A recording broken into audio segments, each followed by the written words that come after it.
Hey everyone, and welcome back to another episode of New to Marvel. In today's video, I'm going to be breaking down who owns certain Marvel characters and what that meant for these characters in the past and what it means moving forward.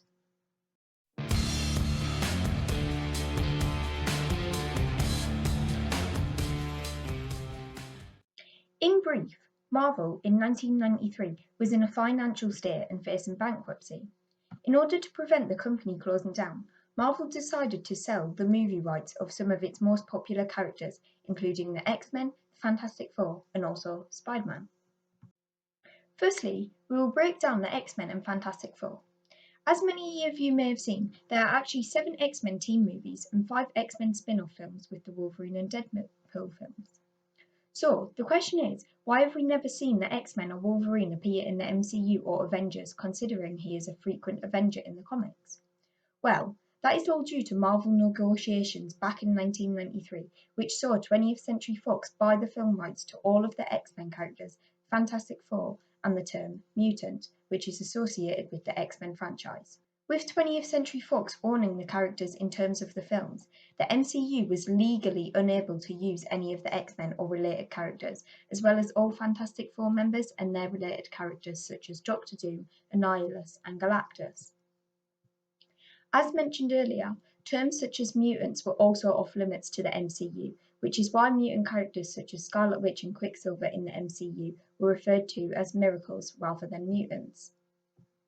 So, the X-Men and Fantastic Four characters are in fact Marvel characters, however, their films are completely separate from the Marvel Cinematic Universe.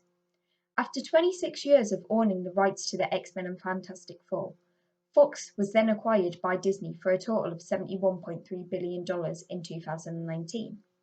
With the merger, this now means Disney, who owns Marvel Studios and the MCU, are now able to use all X-Men, Fantastic Four, and their related characters in the future, with plans for X-Men and Fantastic Four films already being discussed. We then move over to Spider-Man and all of his related characters, such as the Green Goblin, Sandman, Kraven the Hunter, Dr. Octopus, and so on. Also back in 1993, Sony Pictures acquired the film rights to Spider-Man and all of his related characters, again meaning it was illegal for the MCU to use any of these characters in the franchise. With Sony, we were introduced to Tobey Maguire's Spider-Man trilogy, directed by Sam Raimi and spanning from 2002 to 2007. After the critic and fan backlash of Spider-Man 3, Sony decided to reboot the franchise, hiring Andrew Garfield as the new Spider-Man and Mark Webb to direct. The titled Amazing Spider-Man films began in 2012 and ended in 2014, with a total of 2 films. Again, the second film had received countless backlash, with Andrew Garfield also feeling like the studio interference was taking away from the true Spider-Man character just for the purpose of the studio making more money. A third Amazing Spider-Man film was planned but had some production issues from the very beginning. Things got even worse for the film when in November of 2014, Sony Pictures was hacked with countless emails between boss Amy Pascal and other colleagues being leaked online. The leaks led to massive scandal, revealing production such as an Aunt May film and potential crossover with the MCU. Once the leaks were out, fans were both outraged and excited at the possibility of Spider-Man appearing in the MCU, and with it being one of the most profitable franchises out there, Sony would have been silly to turn down the idea. So, with that, Amy Pascal and Kevin Feige got to talking and negotiated a deal in which Spider-Man and his related characters could appear in the MCU. The original deal stated that Sony would retain the rights to Spider-Man in full. However, Marvel and the head, Kevin Feige, would produce a new series of Spider-Man films on their behalf. The films would be paid for and distributed by Sony, with Sony receiving 95% profit from all the films, and Disney receiving the remaining 5%. Overall, the deal seemed to benefit Sony more. However, Marvel owned the rights to all the merchandise of the character, such as figures, toys, clothing, and so on. Additionally, the deal meant Marvel were able to use the web slinger in other MCU films, such as The Avengers, which Sony would not profit from. The original deal covered 5 films, with Spider-Man making his first appearance in Captain America Civil War, followed by his solo film Homecoming in 2017, Avengers Infinity War in 2018, Endgame in 2019, and finally Far From Home also in 2019, finishing off the deal. Tom Holland was in fact signed on for 2 more films. However, Sony were unhappy with the deal, and therefore Sony and Marvel decided Spider-Man would no longer appear in the MCU. Thankfully, both Marvel and Sony realised that this was a bad decision and decided to renegotiate another deal. Now, the new deal only covers Tom Holland's remaining 2 appearances, which will be his solo 3rd film concluding his trilogy, and a mystery role in another MCU film, likely to be an Avengers or team-up film. Like before, both of these films will be produced by Marvel and Kevin Feige. However, Disney will now be receiving 25% of the profit, but expected to pay roughly a quarter of the production cost for the 3rd solo Spider-Man film. Alongside the Marvel version of Spider-Man, Sony is also working on their own Spider-Man spin-off movies, which began with Venom in 2018.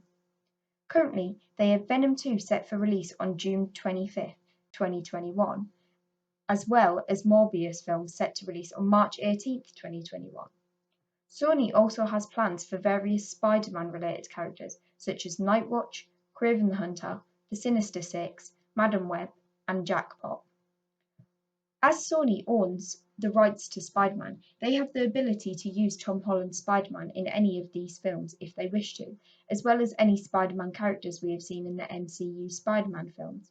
For example, Michael Keaton's Vulture from Homecoming seems to feature in the Morbius trailer, but other prevalent characters from that film, such as Tony Stark, cannot appear in their Sony films. With the new deal, Sony also changed the name for the universe in which these films take place, which is called Sony Pictures Universe of Marvel Characters, also known as the SPUMC. No one can say what will happen after this new deal runs out, but many have speculated that over the course of the next 2 films, Kevin Feige may write out the Spider-Man character. In my opinion, that would be a good move on part of Marvel, in case Sony did decide to take the character back. However, I also think Sony will be up for renegotiation with Marvel, depending on the success of the films they currently plan on releasing. The rights issues puts both companies in a tough situation, as both want to profit but not at the expense of confusing or displeasing the fans. But until the new deal has finished, I suppose we'll just have to wait and see how it all goes down. Universal is another studio which plays a role in some Marvel characters' appearances in the MCU. Universal did hold the distribution rights of the Hulk. However, these rights reverted back to Marvel after Universal did not produce a sequel for the Ang Lee 2003 Hulk film within a certain time span. However, the contract for Universal had not officially run out, meaning Universal is able to refuse right of distribution of any solo Hulk films. In summary, Hulk can appear in any MCU films or TV shows, but the MCU are not able to develop any solo Hulk films, as Universal would deny the rights for the film to be distributed.